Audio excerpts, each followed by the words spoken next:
Bismillahirrahmanirrahim. Assalamualaikum warahmatullahi wabarakatuh.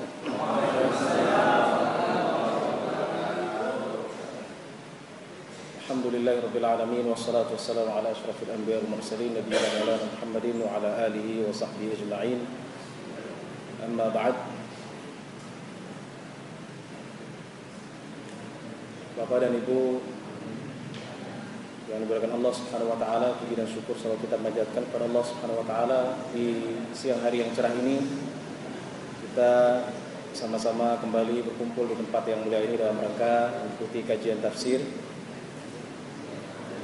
Semua berkat karunia dan nikmat yang Allah berikan kepada kita berupa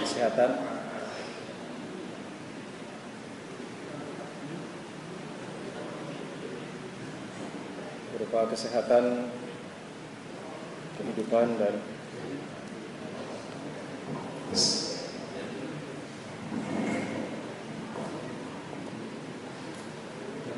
hal itu karena kita masih diberikan nikmat oleh Allah Subhanahu wa taala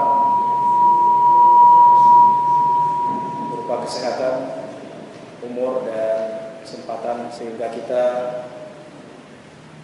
dimudahkan langkah kita ke masjid yang penuh berkah ini. Salawat dan salam semoga selalu tersampaikan kepada junjungan kita, kedua dan uswah kita, panutan kita Nabi Muhammad SAW beserta para keluarga, sahabat, tabi'in dan seluruh pengikutnya yang senantiasa menapaki jejaknya dan mengikuti sunnah-sunnahnya. Bapak dan Ibu yang dimuliakan Allah Subhanahu wa taala, ini adalah halaqah terakhir atau seri yang terakhir dari kajian tafsir dengan tema tanda-tanda kebesaran Allah dalam surah Ar-Rum ayat 25 ayat 20 sampai 25. Insyaallah pada 2 minggu ke depan insyaallah kita akan mengambil tema lain dari surah lain dan ayat-ayat lain atau kelompok ayat-ayat lain. Dan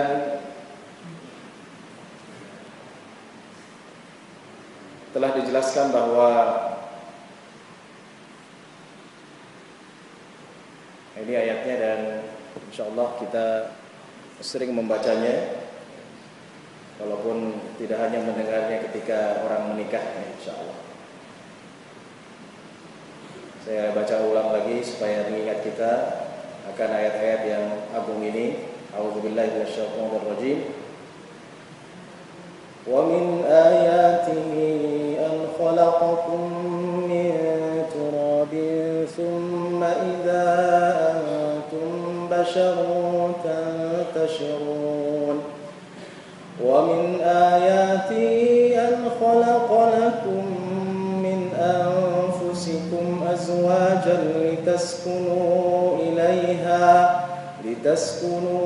ilaiha wa ja'ala bainakum mawaddatan wa rahmah inna fi dhalika laayatin liqaumin yatafakkarun wa min ayatihi khalqus samawati wal ardi wa ikhtilafu alsinatikum wa alwanikum inna fi dhalika laayatin lil 'alimin wa min ayatihi manamukum bil laili wan nahari wa ibtigha'ukum min fadlihi inna fi dhalika laayatin liqaumin yasma'un wa min ayatihi yurikumul barqa khawfan wa tama'an wa yunazzilu minas samaa'i ma'an fayuhyi bihil arda ba'da mawtiha inna fi dhalika laayatin liqaumin ya'qilun wa min ayatihi an taquma as-samaa'u wal ardu bi amrihi thumma idza da'akum da'watan minal ardi idza antum takhrujun. Itu ayat-ayat yang kita bahas dan pada siang hari ini kita memasuki ayat yang ke-24. Nah, ini adalah tanda-tanda kebesaran Allah yang dijelaskan dalam ayat-ayat tersebut. Pertama, penciptaan manusia dari tanah, dan kita sudah jelaskan dan paparkan bahwa dalam hadis sahih dijelaskan bahwa Allah mengambil dari setiap jenis tanah dan mengumpulkannya kemudian menciptakan manusia. Dan sekarang dibuktikan bahwa manusia mereka memiliki warna dan kulit yang berbeda-beda. Yang kedua, manusia berpasang-pasangan. Ini sudah kita bahas dalam pertemuan pertama dan kita jabarkan dengan sedikit penjelasan atau penjelasan yang lumayan, bahwa Allah Subhanahu wa taala menjadikan kita untuk berpasang-pasangan, dan tujuan dari menikah adalah mencari sakinah, mawaddah, warahmah, atau disingkat dengan samarah, ya. Ya, sudah kita bahas. Jadi kalau orang nikah tujuannya cerai, maka dia tidak akan mendapatkan kebahagiaan di dunia, ya, dan di akhirat. Kemudian ayat selanjutnya atau tanda selanjutnya adalah penciptaan langit dan bumi, ya. Dan kita sudah bahas juga hal tersebut di minggu yang lalu atau di kesempatan yang lalu, di pertemuan yang kedua. Kemudian yang keempat, perbedaan bahasa dan kulit. Dan kita sudah bahas bahwa manusia memiliki bahasa yang berbeda-beda dan kulit yang berbeda. Karena Nabi Nuh alaihi salam, ya, dari anaknya itu mempunyai banyak kulit yang berbeda. Ada Kanaan, ya, ada yang lainnya, itu memiliki kulit yang berbeda, dan dari situlah manusia berkembang biak dan bertebaran di muka bumi dengan bahasa dan kulit yang berbeda, tapi semuanya diperintahkan dengan satu perintah, yaitu apa? Menyembah Allah Subhanahu wa taala, tidak menyekutukannya dengan sesuatu. Saya jelaskan itu. Indonesia saja punya banyak ratusan bahasa, dan dari satu bahasa itu memiliki beberapa dialek. Jadi bahasa Sunda, antara Sunda Cianjur dengan Sunda Banten dengan Sunda Ciamis itu berbeda. Di sini mungkin ada orang Sunda, ada orang Jawa. Jawanya Solo, Jogja, atau Jawanya Solo dengan Jawanya Cirebon berbeda. Begitu juga bahasa Arab. Ya, perlu menjadi pemahaman bagi kita bahwa tidak semua orang Arab itu sama dialek. Jadi antara orang Maroko dengan orang Tunisia saja mempunyai dialek yang berbeda. Antara Tunisia dengan Libya mempunyai dialek yang berbeda. Dengan Mesir jauh berbeda. Dari Mesir dengan Syria mempunyai dialek yang berbeda. Dari Syria ke Irak mempunyai dialek yang berbeda. Dari Irak ke Yaman mempunyai dialek yang berbeda. Itu sudah kita bahas. Kemudian tidur di malam hari dan siang hari, ya. Ini juga kita telah bahas bahwa tidur bukan hanya di malam hari, tapi juga di siang hari. Karena tadi ayatnya jelas, wa min ayatihi manamukum bil-laili wan-nahar. Tidur kalian di malam dan di tengah hari. Bahwasanya Rasulullah SAW itu melakukan tidur siang hari beberapa saat, atau yang disebut dengan qailulah. Ya. Cuman ulama berbeda pendapat, apakah sebelum zuhur atau setelah zuhur. Itu saja. Tapi mereka sepakat berdasarkan hadis-hadis yang ada bahwa Rasulullah tidur sejenak di siang hari, ya. Kalau tidurnya 4 jam Ustaz, ya itu bukan qailulah, ya. Itu namanya kebablasan. Ya, qailulah 15 menit atau sekitar itu. Kemudian tanda atau tanda-tanda kebesaran Allah Subhanahu wa taala yang kita akan selesaikan pada kesempatan kali ini, dan insyaallah akan dibuka dengan sesi tanya jawab jika ada pertanyaan. Yang pertama adalah petir sebagai harapan dan ketakutan. Yang kedua, turunnya hujan. Yang ketiga, tegaknya langit dan kokohnya bumi. Dan yang terakhir, dibangkitkannya manusia dari kubur. Dan di sini ada beberapa tafsiran. Maksud harapan itu apa? Harapan bagi orang yang mukim, orang yang tidak keluar rumah, berharap. Berharap apa? Berharap turun hujan, karena petir adalah tanda bahwa hujan akan turun. Kemudian juga ketakutan bagi orang yang berpergian. Kenapa? Karena takut petir itu menimpanya. Ya, lagi di jalan begitu, tiba-tiba petir menyambar. Ini saya mengingatkan saya berita di sekitar setahun atau 2 tahun yang lalu, di mana ada sekumpulan orang ya, terdiri dari bapak-bapak dan ibu-ibu, mereka sedang nongkrong gitu di dekat sungai, tiba-tiba petir menyambarnya, sehingga nggak tahu apa yang dilakukan, apa coba duduk-duduk, yang jelas ada sekelompok dari bapak dan ibu-ibu dan mereka berpasang-pasangan kira-kira, kemudian Allah mengirimkan petir sehingga tewas. Nah, kemudian juga petir dapat menyuburkan tanah. Jadi petir itu menyuburkan tanah. Buktinya apa? Buktinya Indonesia ini. Karena Indonesia tropis dan tingkat petirnya lebih banyak daripada negara lain. Di Mesir, Pak, saya bukan berbicara tentang polisi apakah Sisi atau Mubarak, itu zaman dahulu, saya tidak kenal lagi. Sekarang Sisi sudah berubah jauh dari yang dulu saya alami ya, karena sekarang luar biasa Islam di sana. Orang Islam, bahkan Al-Azhar dibakar, kayak Universitas Kairo dibakar, kemudian Ikhwanul Muslimin 500 orang dibunuh ya. Jadi keadaannya berbeda dengan yang saya alami 10 tahun yang lalu. Itu bukan cerita saya tentang Sisi ataupun yang akan jadi presiden nantinya, tapi cerita saya adalah tentang panasnya Mesir. Di Mesir itu hujannya hanya sekali, Pak. Sekali dalam setahun. Dan itu tidak ada petir atau tanda-tanda sebelumnya, tiba-tiba hujan saja. Sekali, dan itu hanya dalam waktu kira-kira 15 menit. Setahun sekali. Loh, bukannya Mesir ada musim dingin? Iya, ada musim dingin, tapi tidak hujan. Ya. Tanahnya bagaimana? Tanahnya gersang, ya, tanahnya padang pasir. Indonesia banyak petir, banyak hujan, tanahnya subur. Nah, itu Allah Subhanahu wa taala menyuburkan tanah dengan petir yang Allah ciptakan untuk manusia. Kemudian petir memproduksi ozon, O3. Ketiga, membunuh bakteri dan kuman pada udara. Jadi petir itu membunuh kuman-kuman dan bakteri pada udara. Dan yang terakhir, indikator tempat yang kaya logam. Ya, jadi ketika petir itu menyambar, itu sebenarnya ada logam, ya, kaya. Ya. Bawahnya itu ada logam, ya, bisa emas, perak dan lain-lain. Baik. Hujan. Nah, hujan ini tidak selamanya ia adalah kasih sayang Allah. Jadi hujan bisa sebagai kasih sayang Allah, adalah hujan yang menjadikan tanah subur, tanaman tumbuh lebat, dan pengairan sawah menjadi lancar. Sedangkan hujan bisa juga sebagai siksaan dan peringatan, adalah hujan yang menyebabkan banjir, wabah, dan lain.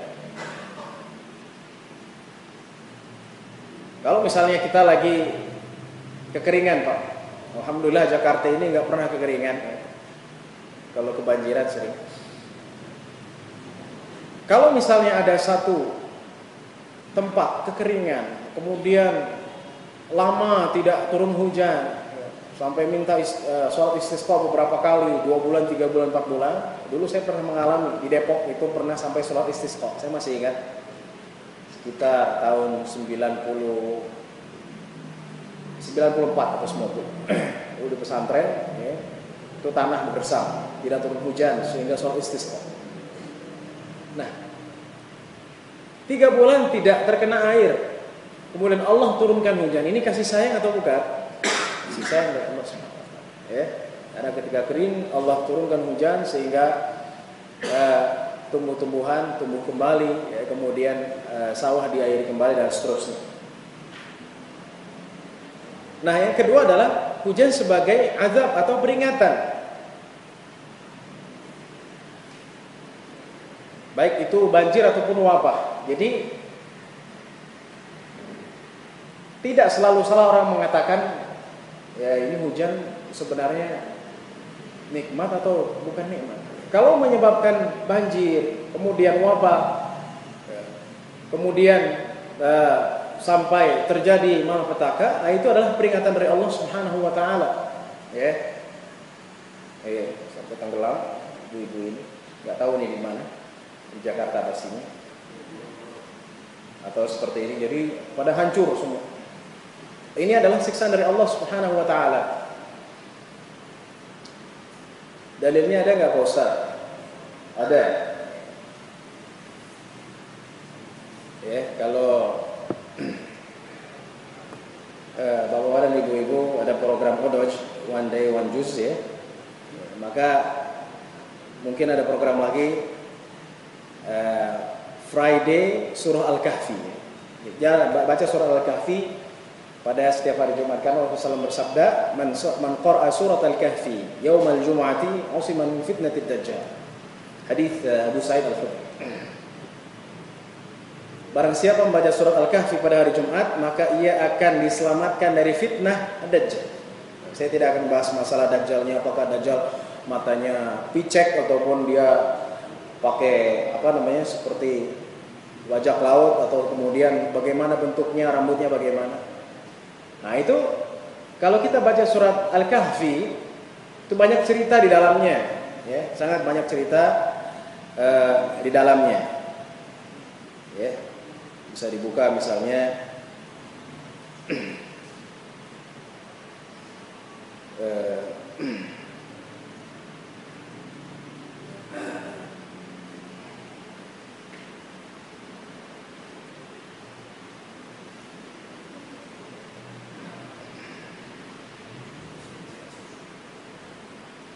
nah, ini surat Al-Kahfi ya, bisa ada di Android atau di iPhone.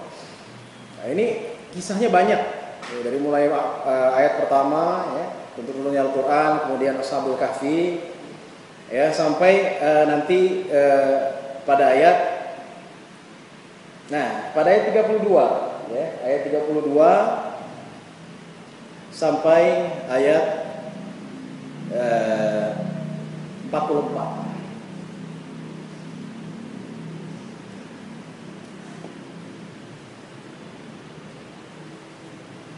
Kita baca ini pakai bahasa Arab, ini bisa dipilih di sini mau bahasa Arab ataupun terjemah Indonesia ya. Sekarang sudah banyak medianya.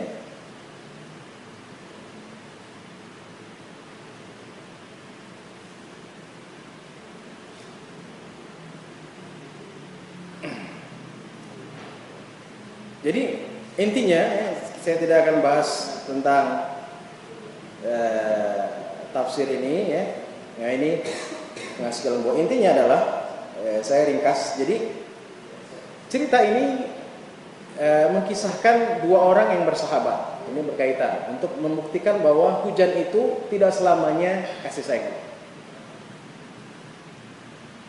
Dua orang yang bersahabat, kemudian mereka berdagang dan menghasilkan laba yang sama. Satu 5.000 dinar, satu 55.000 dinar. Ya, kalau satu dinar seharga dinar Kuwait misalnya sampai 100 sekian ribu, ya, dikalikan saja 5.000. Bedanya yang satu ketika mendapatkan 5.000 dinar, ia sumbangkan jalan Allah, sedekah, ya, orang yang miskin dia beri makan. 3.000 dinar ya, 1.000 buat fakir miskin, 1.000 lagi buat memberikan makan mereka, dan 1.000 lagi untuk memerdekakan budak. 3.000 dinar. Sedangkan yang satu lagi ya, ia menginvestasikan yang 3.000 dinar itu. Ya. Nah, ini kita lihat di sini. Ya, di antara keduanya. Nah, ketika ia menginvestasikan hal tersebut, apa yang terjadi? Ya. Yang terjadi adalah Allah Subhanahu wa taala memberikannya pohon kurma dalam kebun yang besar, pohon kurma dan pohon anggur. Dan di antara dua pohon tersebut ya, kebun tersebut ya berhektar-hektar, tidak disebutkan 100 hektar atau 1.000 hektar, di tengah-tengahnya ada sungai. Ya, karena kekayaannya, yang satu habis uangnya, yang satu menginvestasikan hartanya sehingga ia mampu membuat kebun yang luas. Ya. Dan yang luar biasa disebutkan bahwa ya, nah ini, kedua kebun itu menghasilkan buahnya, dan kebun itu tiada kurang buahnya sedikit pun. Ya. Jadi kebun-kebun tersebut, ya, di dalam ayat ini tidak ada yang rusak sedikit pun. Dalam ilmu pertanian tidak mungkin kalau misalnya 100 hektar, 100% dari 100 hektar semuanya nggak ada yang rusak. Pasti ada yang rusak. 1%, 2%, 3%, atau 10%. Tapi ini enggak. Tidak ada satu buah pun dari buah kurma dan buah anggurnya yang rusak. Ya. Sehingga dia takabur, mulai takabur. Nggak ada yang rusak, Pak. Bayangkan ratusan hektar yang memiliki tidak ada yang rusak satu buah pun. Ya, sehingga suatu hari, ya, datang temannya dan mengatakan, ia masuk ke istananya, dikawal, ya, ada pengawalan ketat sampai ia masuk, kemudian dihina oleh temannya. Kamu sekarang pakaiannya jelek, tidak seperti. Kalau kamu dengar saya, kamu tidak akan miskin seperti sekarang. Lihat saya. Dia bangga dan sombong dan mengatakan, ana aktsaru minka malan wa azzu nafara. Saya lebih banyak hartanya dan orangnya, lebih banyak, ya, tentaranya dan kekuasaannya daripada engkau. Dia sombong. Ya, kemudian orang ini takabur dan masuk.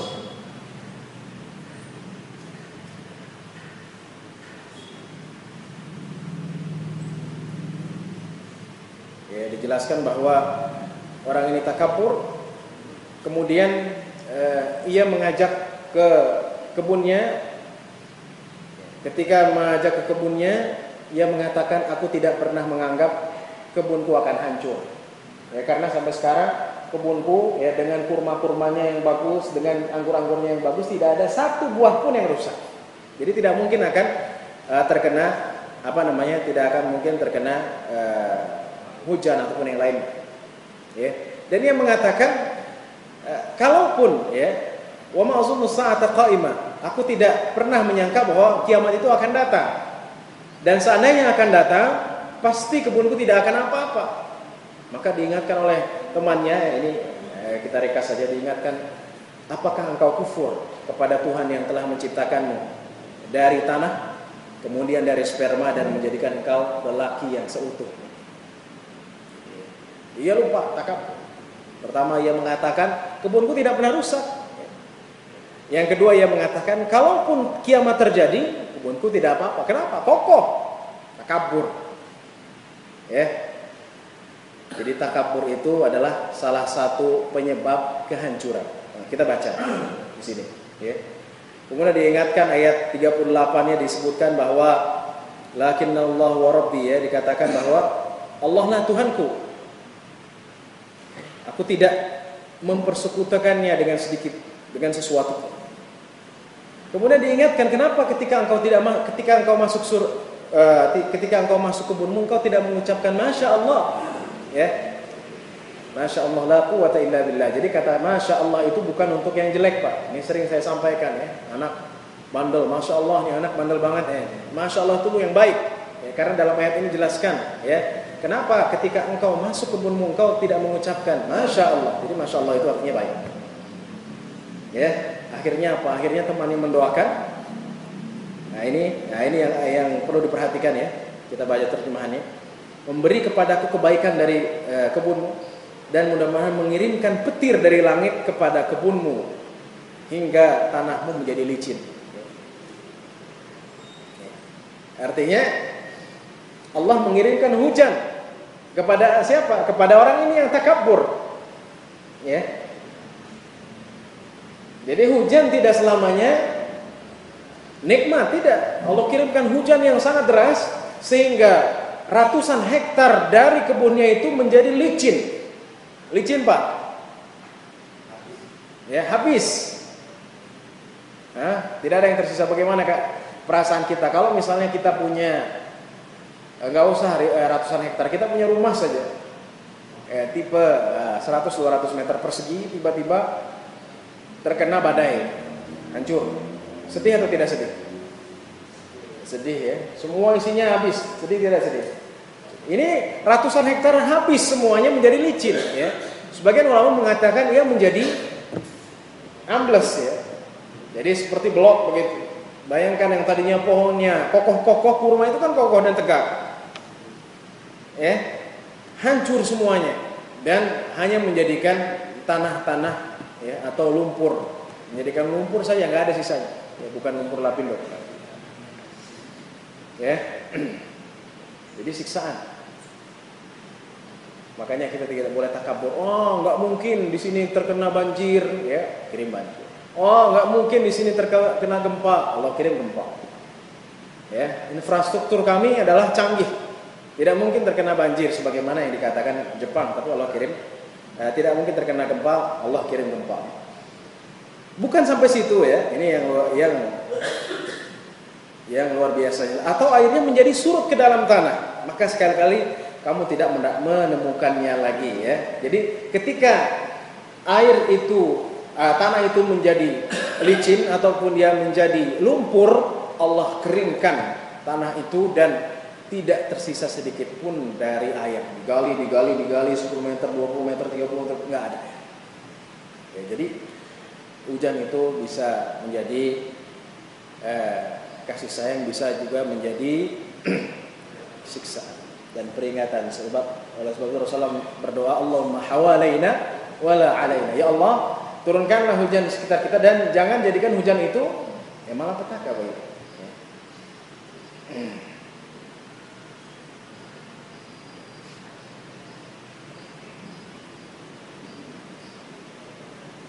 Nah, ini juga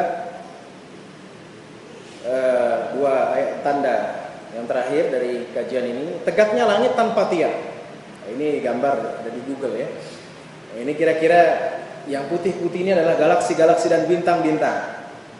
Dari di antara galaksi dan bintang-bintang itu tidak ada penopang sedikit. Tidak ada penopangnya, Pak. Dan sudah saya jelaskan bahwa galaksi itu bukan hanya satu. Ataupun planet yang ada di Bima Sakti ini ada ratusan juta triliunan, dan Bima Sakti adalah satu dari triliunan galaksi. Semuanya itu tanpa tiang. Saya menantang arsitek mana yang mampu merancang bangunan tanpa tiang. Apalagi ini langit yang luasnya hanya Allah yang tahu. Baik.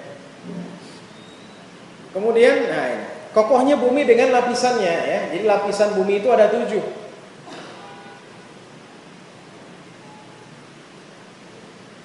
Allahu alladzi khalaqa sab'a samawati wa minal ardi mithlahunna yatanazzalu al-amru bainahum. Di akhir surat At-Talaq Allah menciptakan 7 lapis bumi, 7 lapis langit dan bumi semisalnya. Jadi lapisan langit itu bukan berarti 7 langit. Kita kan baca hadis Al-Isra Langit pertama bertemu dengan siapa, Pak? Nabi Adam Langit kedua Nabi Isa dan seterusnya sampai langit ke-7. Nah, ini lapisannya. Jadi bumi itu memiliki lapisan kokoh. Dia memiliki ketebalan Di sini ada komponen kerak, mantel ada mantel, kemudian yang di luar dan yang di dalam. Nah, bumi juga dikuatkan dengan gunungnya. Karena Allah berfirman, "Wa alqa fil ardi rawasiya an tamida bikum." Dan Allah menancapkan di bumi pasaknya. Lihat. Jadi gunung-gunung itu sebagai pasak. Kita tahu pasak itu apa, Pak?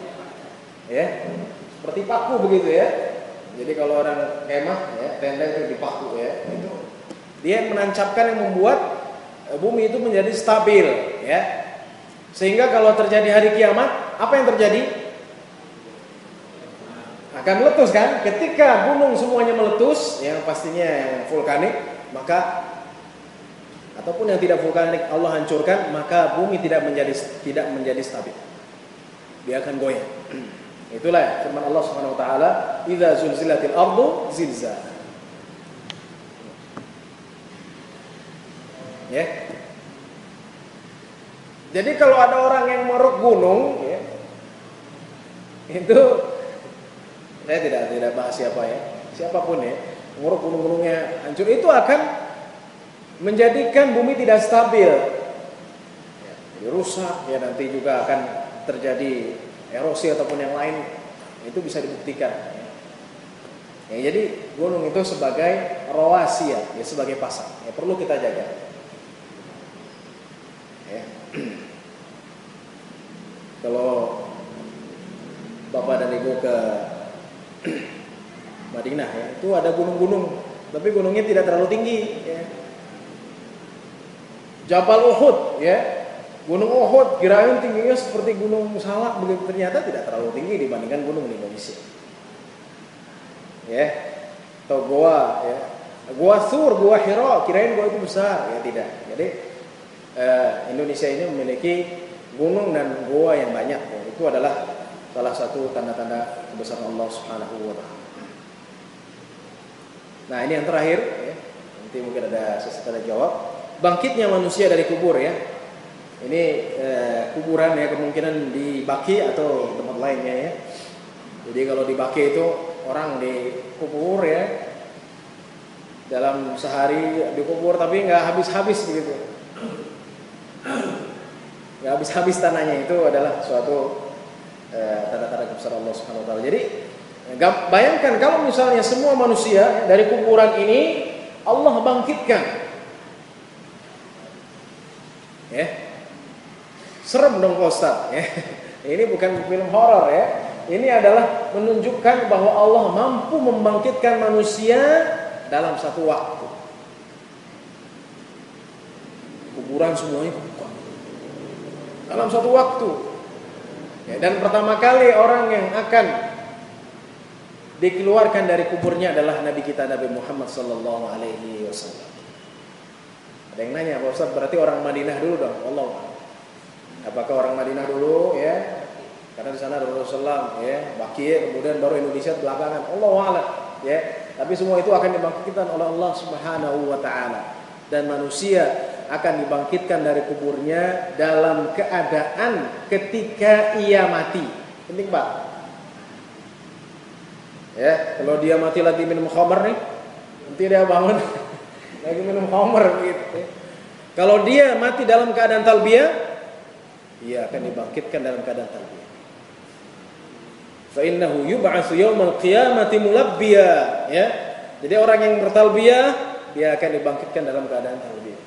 Kalau lagi berantem ya dia akan dibangkitkan dalam keadaan itu. La haula wala quwata illa billahil aliyil azim ya. Ya, kalau main bulu tangkis ya berarti sudah main bulu tangkis gitu. Baik. Bapak yang Allah Subhanahu wa taala, demikianlah ya tanda-tanda kebesaran Allah Subhanahu wa taala dalam surah Ar-Rum ayat 20 sampai 25. Ya, intinya adalah Allah Subhanahu wa taala ya, tanda-tanda kebesarannya ada pada ciptaannya. Jadi kita tidak usah sibuk bagaimana Allah ya, bentuknya bagaimana, tidak usah ya. Karena kalau kita berpikir secara filsafat ya, filsafatnya itu Aflatun ataupun Plato dan lain-lainnya, kita akan menjadi hancur. Ya, dulu saya ingat ketika di pesantren ada seorang yang baca buku filsafat, teman saya.